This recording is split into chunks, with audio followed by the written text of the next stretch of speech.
इसलिए पीछा नहीं छोड़ेगा कि यहाँ आने के बाद भी गुरुदेव ने यही कह दिया कि 2, 3 साल 4 साल बाद ही आपसे मिलूंगा, तो 4 साल बाद मिलूंगा, तुम ये काम करते रहो। हमारे जीवन केवल लकड़ियां काट के लाना है, रोटियां बनानी, बस खत्म। मैं कोई रात तिलक करना है, हमारी जगह कोई भरत बैठ जाएगा, शत्रुघ्न बैठ जाएगा और हम वापिस टापते हुए रह जाएंगे। राम यहाँ से उठो, वापस अयोध्या चलो, युद्ध करके कुछ प्राप्त कर लेंगे, मगर यहाँ कुछ होना नहीं है, ये मैं मालूम करके आया हूं। वो दाढ़ी बढ़ा करके अंदर बैठे हुए, बस खत्म। और दाढ़ी तो हम भी बढ़ा देंगे, दाढ़ी बढ़ाने से कुछ नहीं, दाढ़ी मेरी 4-5 दिन से बढ़ गई है। राम ने कहा तुम समझते नहीं। अब उन्होंने कहा है तो बहुत सोच समझ के कहा है, विश्वामित्र जैसा अद्वितीय व्यक्तित्व नहीं पैदा हो सकता। इतनी गरीबी से खड़ा होकर के उस जगह खड़ा है जहां सारे ऋषि उनके सामने नतमस्तक हैं, इतनी विद्या उन्होंने प्राप्त की है, तुम उनको समझे नहीं होगी तक।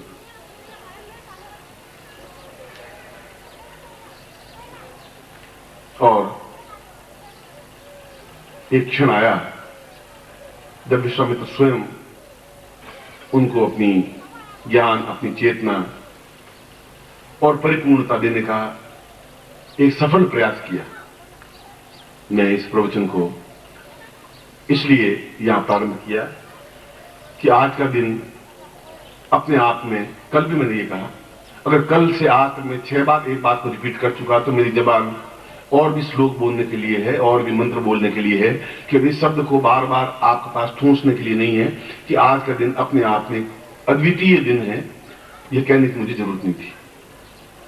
और अद्वितीय का मतलब है कि इसके समान वापिस दिन अगले 50-100 वर्षों में नहीं आ सकता। तो ब्राह्मण का पुत्र बोल रहा है कि ऐसा 100 साल में ऐसा दिन वापिस नहीं आने का आपके जीवन में, आपकी पीढ़ी में भी नहीं है, अगली पीढ़ी में भी नहीं है। और क्या उन क्षणों को हम व्यर्थ में जाने दें? और इन क्षणों में हमें क्या करना चाहिए? मैं उस बात को इस विश्वामित्र के इस पहलू से, उद्धरण से लेता हुआ मैं इस श्लोक से प्रारंभ किया है। पहले मैं आपको दीक्षा का समय दीक्षा देता हूं, फिर इस प्रवचन का उत्तरार्ध फिर मैं आपको आके समझाऊंगा। जो खड़े हो जाएं, जिनको महालक्ष्मी दीक्षा मैंने कहा है, और बिना लक्ष्मी के जीवन में कुछ भी संभव नहीं हो सकता, क्योंकि महालक्ष्मी दीक्षा कई बार दी आपको, तो पहली बार नहीं दी है। मगर आज की दीक्षा में उन दीक्षा में अंतर है। आज फिर महालक्ष्मी दीक्षा रखने के पीछे कोई हेतु है, कोई मंतव्य है, कोई लक्ष्य है। मैं स्वयं अकेला आके बैठा हूं, क्योंकि कुछ दीक्षा ऐसी है जो मुझे ही देनी है, और इसीलिए मैं आपके सामने उद्यत हूं इस प्रवचन का फिर उत्तरार्ध वापस आपको समझाने के लिए। आप खड़े हो जाए।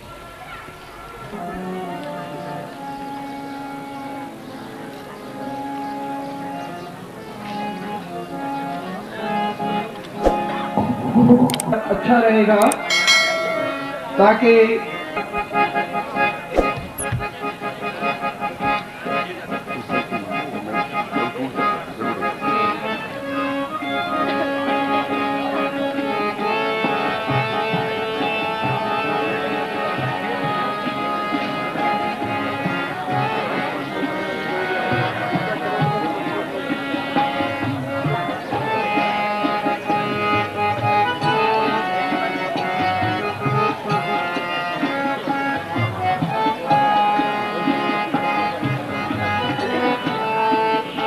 दीक्षा लेने के बाद कोई भी चरण स्पर्श ना करे, सीधे ही, ताकि जल्दी से ये दीक्षा का कार्य संपन्न हो सके।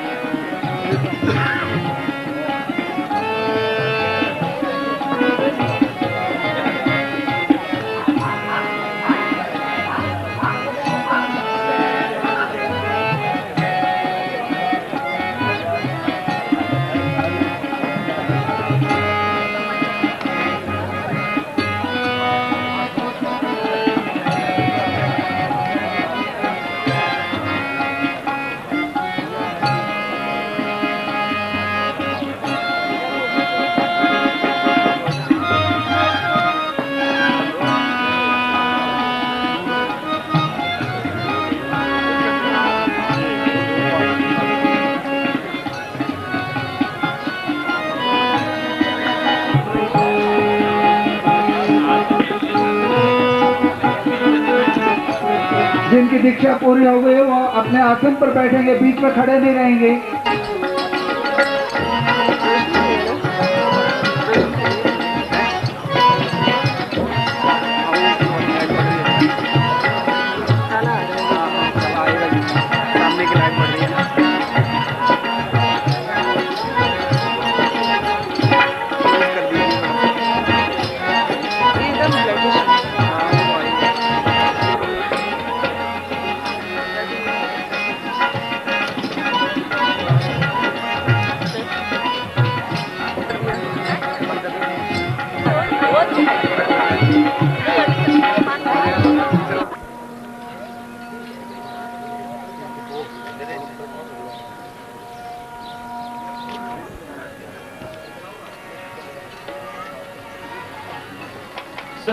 अपने अपने जगह पर बैठ जाएं। कोई भी खड़ा नहीं रहेगा। ये पीछे 3-4 भाई खड़े हुए हैं, जल्दी से आसन ग्रहण करें। मैं 8 दिन भर का कार्यक्रम आपको समझा देता हूँ जिससे आपको ध्यान रहे। आज ग्रहण काल प्रारंभ हो चुका है। ग्रहण काल की 2 तिथियां होती हैं। एक तो ग्रहण काल का स्पर्श या इसका जैसे सूत्र कहते हैं, या ग्रहण काल की स्थिति प्रारंभ हो जाती है। वह करीब 12 घंटे के आसपास पहले शुरू हो जाती है, 11:30 घंटे या 11 घंटे 17 मिनट से पहले शुरू हो जाती है। जैसे एक उसके 10-12 घंटे पहले उसका इफेक्ट शुरू हो जाता है, उसको सूत्र कहते हैं या उसका प्रारंभिक अवस्था कहते हैं। ग्रस्त तो रात को होगा, प्रारंभिक ग्रस्त होगा, फिर बिल्कुल बीच में जहां पूरा ग्रस्त हो गया, फिर धीरे धीरे निकल करके फिर स्पष्ट हो गया। ये तीनों स्थितियां, चारों स्थितियां ग्रहण की बनती हैं। और यह ग्रहण तंत्र दिवस में पड़ रहा है, इसलिए तंत्र को जीवन में सबसे ज्यादा महत्व दिया गया है, शास्त्रों में भी और हमारे जीवन की पूर्णता में भी। इन दिनों में आज दिन भर में आपको मैं दोपहर को अपनी खुद की साधना में थोड़ा 1 घंटा या 1.5 घंटा मुझे लगाना पड़ेगा। मैं 3 दीक्षाएं आपको दे पाऊंगा दिन भर में। फिर जब ग्रहण बिल्कुल प्रारंभ होगा तब 2 दीक्षाएं, एक तो वे जो साधक बने हैं और उनसे मैंने वायदा किया है कि मैं उनको एक अत्यंत गोपनीय और दुर्लभ दीक्षा दूंगा। तो जिन्होंने साधक का बैज लगाया है, जो साधक बने हैं, उनको और केवल उनको दीक्षा दूंगा।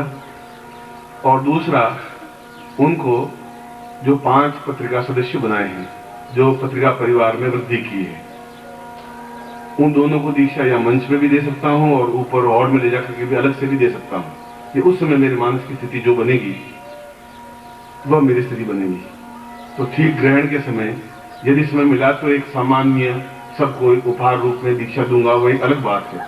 मगर कमिटमेंट मेरा यह है कि आज दिन भर में तीनों दीक्षाएं अपने आप में महत्वपूर्ण होगी। और ये 5वां दीक्षा देखा जाए तो जीवन की, मेरे जीवन की तो सबसे बड़ी उपलब्धियां हैं, और वे रात्रि के जो 2 हैं वे सर्वोच्च दीक्षाएं मेरे जीवन की भी, जिनको बड़ी कठिनाई से, मैं समझता हूं कि हजारों मोतियों में से वे दोनों हीरक खंड हैं, हीरे के टुकड़े हैं। इसलिए केवल आज दिन भर का इतना ही कार्यक्रम आपके सामने मतलब स्पष्ट होना चाहिए कि हमें कितनी दीक्षा लेनी है, कितना समय हमारे पास है, किस प्रकार से क्या चीज मिलेगी, और किसी व्यक्ति को, लड़के को निराश नहीं होना पड़े। तो ठीक ग्रहण के समय में आपको कमेंट करते जो साधक हैं उनको मैं दीक्षा दूंगा, जो अपने आप में अत्यंत दुर्लभ होगी, जो मेरे जीवन की भी मैं उनको दुर्लभ दीक्षाओं में से कहता हूं या प्रयोगों में से कहता हूं।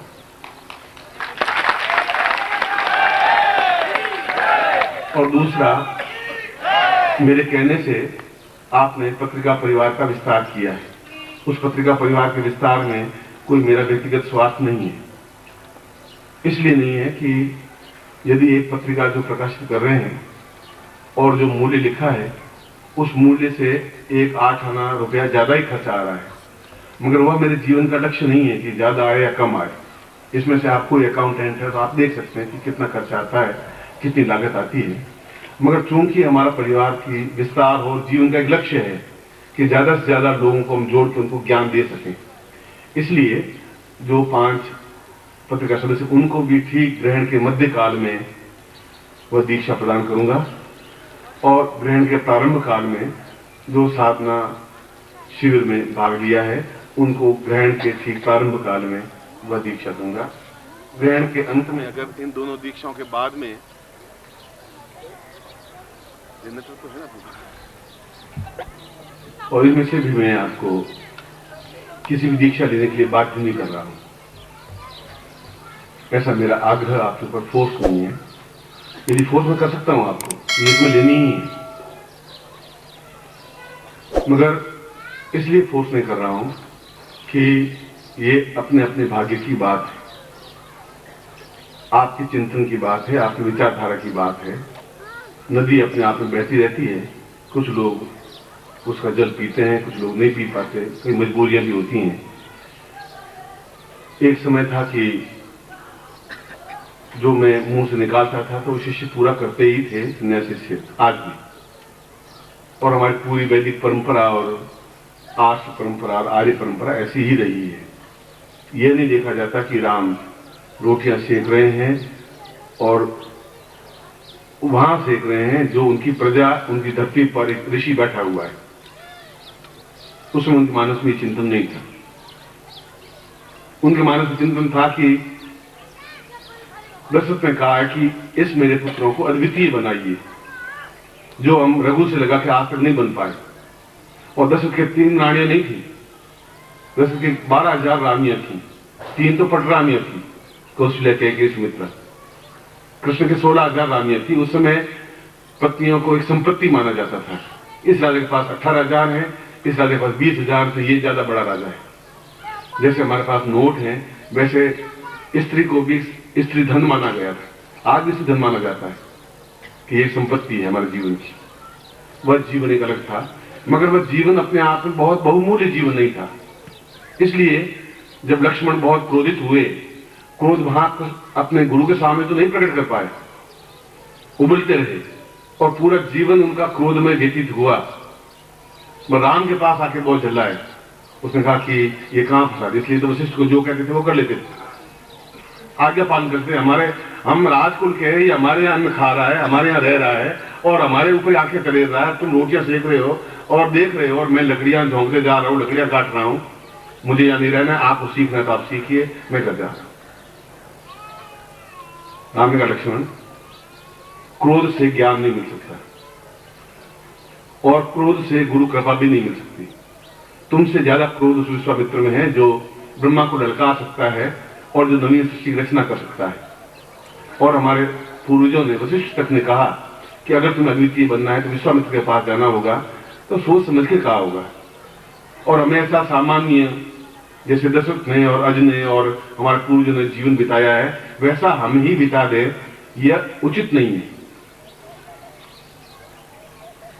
और आप वाल्मीकि रामायण पढ़ें, ठीक ग्रहण के अवसर पर फाल्गुन शुक्ला चतुर्दशी और जब उसमें पूर्णिमा का समावेश हुआ, तब पहली बार उनको दीक्षा दी, मृत्युंजय दीक्षा और शिष्य दीक्षा। पूरे 5 महीने तक उनको रोटियां सिखवाते रहे, देखते रहे कि कितनी आज्ञा, क्या शिष्य बने नहीं बने। वह दिन जब आज का दिन है। और ठीक 13 महीने बाद, एक साल में 12 महीने होते हैं और एक साल में 13 महीने अधिक मास कहलाता है। ठीक 13 महीने बाद, ठीक ग्रहण के समय, जनक ने सीता का स्वयंवर रचा। और जब ग्रहण प्रारंभ हुआ, तब विश्वामित्र ने संकेत से राम को कहा अब तुम उठाओ। बाकी लोगों ने कोशिश कर ली, पर अब बिल्कुल ठीक समय है, मैं गुरु हूं, इसलिए अब तुम इसका वर्णन करो। और उन्होंने उस परशुराम के सिर के धनुष को उठा करके और प्रतिंचा चढ़ा करके और सीता का